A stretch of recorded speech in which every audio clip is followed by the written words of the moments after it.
presentation from him, and then we can take questions because most of the questions will be common between SunSource and Amplus. Yeah. So yeah, over to Arvinder. Thanks, Prashant. Thanks the Adani Solar team for setting up this platform and the knowledge sharing initiative. And the team, this is a very good initiative in such difficult times we are all in. But yeah, this is a good forum and to share ideas, to exchange ideas across different like developer and lenders, APC company and a solar module manufacturer.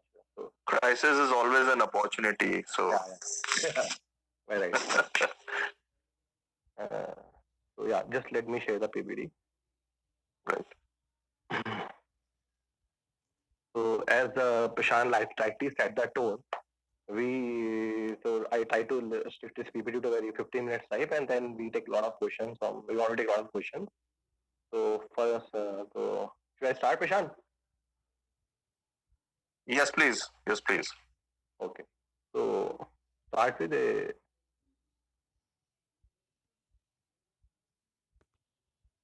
yeah.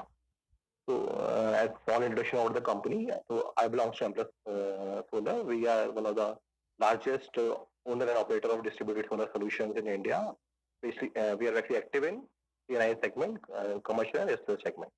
Currently, we offer on-site rooftop and ground-mounted projects, open access projects across states.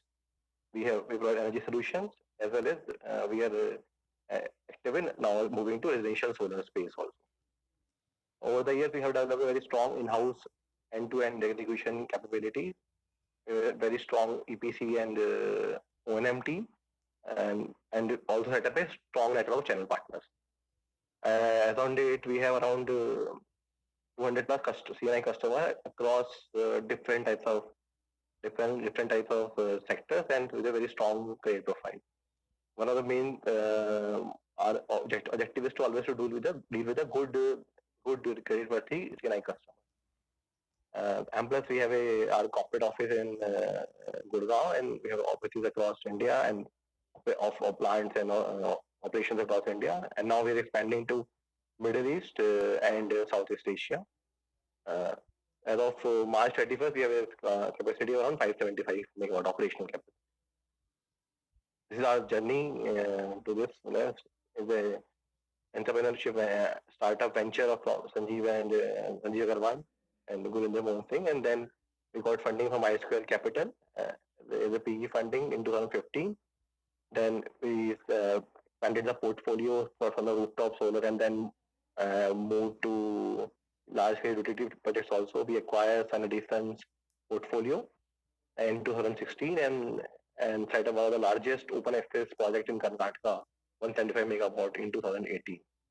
In 2019 March, in April, we got Petronas acquired the 100% stake in Amplus from iSquare Capital, and now we are a Petronas company, and I expanded to other sectors like electricity mobility, storage solution, and also geographies like Middle East and Southeast Asia. So Amplus is now a Petronas owned and Petronas complete Petronas group company. So this is about Amplus. So now a small overview of the industry in which we are. Like this graph, this picture depicts the current energy. You can say how the energy spectrum of India as of March 31st, 2020. So now we have around 370 gigawatt of installation across sectors in thermal, nuclear, hydro. Thermal is still the largest producer, and then as of now, solar has reached renewable energy has reached around 87 gigawatts. So we are towards the target of 175 gigawatt by government target of 175 gigawatt 2020. Although the different people have different estimates, the CRISIL is saying we'll reach around 104 by 2020, and in solar we will be around 59 gigawatt. But this number shows that government have a strong policy push in promoting solar energy, and this can also visible even in such difficult times when the MNRE in the COVID times, the MNRE was keep putting a lot of emphasis on like the solar plant should have must run status, and there are lot of support is coming from MNRE in terms of asking Discom not to curtail power. So this initiative shows that this sector, solar is a sector in which India is very bullish about, and in the future, after this COVID is over, this is one of the sector which will start coming back to operations very soon. And also, as we can see, we have seen this already. We have seen a lot of construction activity getting starting at solar sites. So India has done recently well globally also. Now, one more graphics I want to discuss with you. So this is our latest recent Best to India report, which shows approximately around 21.5 gigawatt of solar projects are under construction as of December 31st, 2019. So here I'm not considered the capacity which is just bidded like NHPC tender recent tender NHPC or the other assured peak power tenders. So this 21.5 gigawatt will translate into a debt requirement of approximately 54,000 crore. Now to put that 54,000 crore in perspective, this 54,000 crore is almost three times the size of the entire loan book of a large recent NBFC like recent NBFC, which is currently operating in India. So you can see there are a lot of projects across the key offtake or NTPC offtake or private sector and coming for financing. So this will tell you that when we take a proposal for financing, there are lenders have multiple options. There are multiple projects available for financing. Just to move ahead, let's see what is the lenders market in India, how the market is structured. So if you see, so I'm limiting my discussion only to debt part of the financing. Equity part we have done reasonably well. We have seen all types of equity coming to India. We have seen pension funds, we have seen PE, we have seen development agencies, global utilities, EDF, Samco, all coming to India. So equity somehow is Indian market is able to attract a lot of equity partners. So my discussion in this forum is limited to the debt part of the financing. So this the chart shows the various options available to the developer right now, but with a lot of guidance. Like in banks, we have like three categories of banks. Private sector banks, yes, they are active in renewable energy sector, and we have seen banks like IndusInd, HDFC financing projects. So this segment is supporting financing. Moving to public sector bank, yes, very few public sector banks have so far come forward. Some deal here and there they do, and they are mostly looking for some recourse funding. Either they are comfortable with the developers who have a strong Indian footprint, backed by big names like large Indian conglomerate Tata, Aditya Birla. They are more comfortable there, and they want some recourse, unsaid or unsaid recourse. Moving to foreign banks, they are still not confident on Indian renewable energy market. They are more more want to have short-term financing structures, 3 to 5 year structures, or sometimes a 10-year loan with a 8 year put call option after 8 years. So not very supportive for financing. Then we move to another category of investor, that is NBFC. Yes, NBFCs like L&T, Tata Cleantech, BT Financial Services Limited, ABFL, quite active. They are doing financing. They are one of the major supporters for renewable energy financing. You see so unfortunately two other names like ILFS and IDFC are out of the picture now, but they were together. This private NBFC have supported the sector to grow. Then there's a new category of lender which is emerging is IDF. They have this limitation. They will only finance projects which are after 1 year of operation. So they have started building up the portfolios now. So they're like India Intradet, and we have names like NIF. Kotak also started with IDF. So this L&T also have an IDF. They are bullish, but they are focusing on it because they have less small appetite. So they are more keen to do some projects which have off-takers like NTPC, or which have off-takers like SECI, or some hybrid-rated Discom. So their area of interest is limited. This cannot be approached by I don't think they have done any rooftop till yet. Then next category of institutional investor comes mutual fund and insurance company. This only very few developers able to access this market because they have rating limitations. They can, as per their policies, they can invest only in assets which are rated AA or above. So there were some credit enhancement structures, some partial guarantees issued by IFCL, ADB, and IRDA also have some structure. So we can use this type of guarantee, get some credit enhancement done, and approach this market also, which is really untapped. So I'm talking about post-COVID also, maybe in current COVID scenario, as Chintan rightly said, even AAA are finding difficult to raise money from bond market. So yeah, then that this thing is over, then probably with some credit enhancement support from IREDA or some other IFCL, etc., we can approach this market. Then next category of are development banks and multilateral. So in India, like development institutions like IREDA, EFC, REC, IFCL, they have did these very well. They have supported renewable energy projects from very early as 2009, 2008. And now also they have developed a strong knowledge base, strong the workforce there is have a very good knowledge, understanding of the project. They ask you right questions, and they are competent enough to evaluate the project, and they are doing reasonably good job. And we are getting a lot of, not we as a developer whole together are getting reasonably good asset finance from these lenders. And other categories, foreign multilaterals like IFC, ADB, AIB, they are active in India. They have come up with a product which are like ADB and IFC can lend to you in INR straight away. They have approvals, so they can lend to you in INR. But the problem with them is they don't want to lend as a single institution.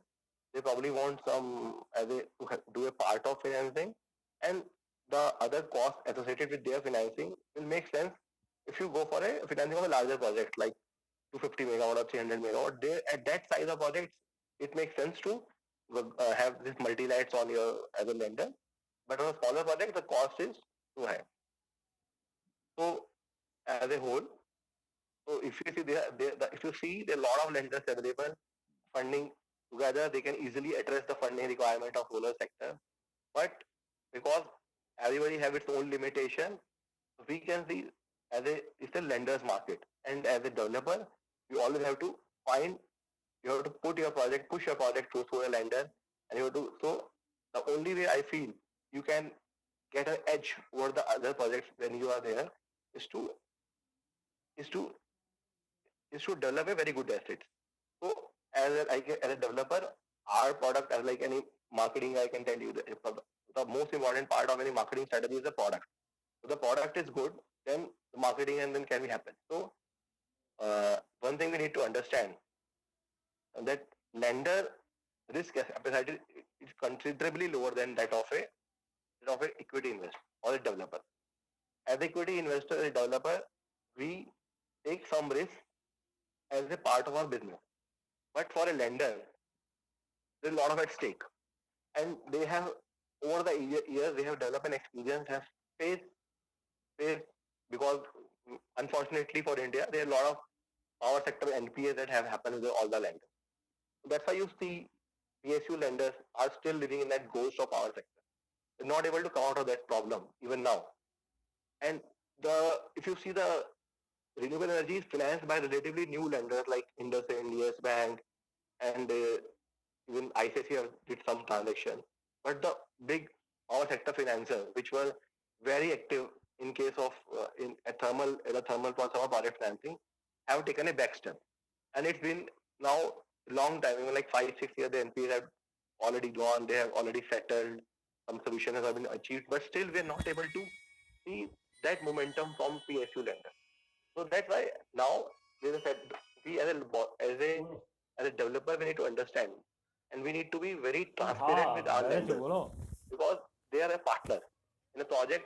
They're also putting their 70% money, and they are કર્યો કાલે પરમ દિવસે કર્યો પણ એ 2 ટનમાં નથી 1.5 ટનમાં છે એટલે પછી મેં કીધું ના તમને good project can compensate for a bad project, but lender return is fixed for the project. 3 જણ છે તઈ અમારો if the video project call went વાળો bad, બી છે ભાઈ, their પણ money, એની they lose પાસે their છે money ને or become an NPA. Blue They don't star want it. માં છે 2 ટન. This, હવે this, એ છે this ને ચાલે now એવું coming to નથી. this chart, this typically અને is this આપણી picture જોડે બીજા typically જે છે ને reflects Mitsubishi 2.2 various છે.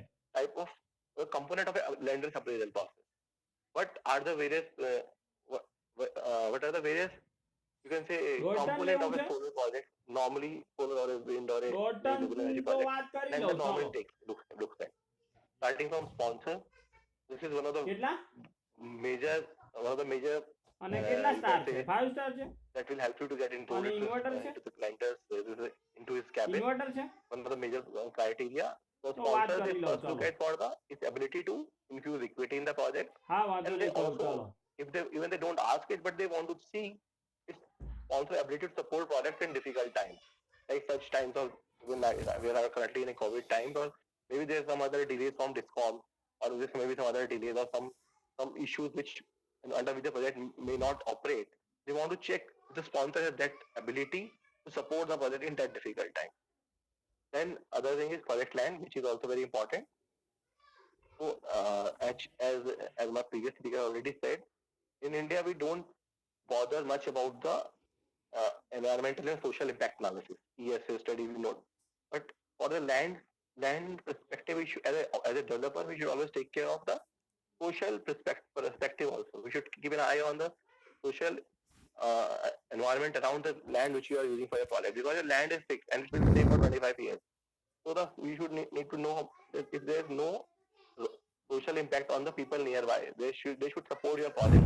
We always have to keep this in mind. Plus, also lands, we as a normal practice, lender do it 36, 38 TSR and all that we need to do. But from this, we also need to protect. We need to understand that land is very safe from the social angle. We tomorrow in 5 years, 6 years, we don't have an issue where the farmers stand against us and we have a problem. Then then the other important, energy yield assessment. So lenders have in past faced issues that people have given them energy yield studies and plants are not even operating at P90 level. So if you see when this financing was started, the base case lender used to take a base at P75 level, which is like 75% probability. But over the time, instead of moving to P50 level, they are now moved to P90 level. This is because they have sort of lost confidence in the numbers provided by the developer. So this is my suggestion to developers: always give a estimate which you think you can easily achieve. And if you do better than that, that will help you in the next project when you go with the same lender. So always never give an optimistic estimates to a lender, because in a year or two they will be able to figure out that you are given an optimistic estimate and they will take care of this in your future project. So you have to be very cautious while giving such your estimates of generation. EPC and O&M is a very important part. Lenders always look at the EPC or O&M agreements where they have their consultants who advise them, they legally put their proper LDs build up with fixed price, fixed time contract with a reputed contractor. These days, I'm a previous speaker told, lenders have become very, very informative and they understand all these things and how this EPC are structured, in-house EPC and outsourced EPC. They understand all these things, so they should be very clear. Should be very transparent with vendors and tell them the right. And we always, as a developer, also we should have a strong EPC and O&M agreement and with rightly legally well drafted. Moving on, then we evacuation infrastructure and approvals.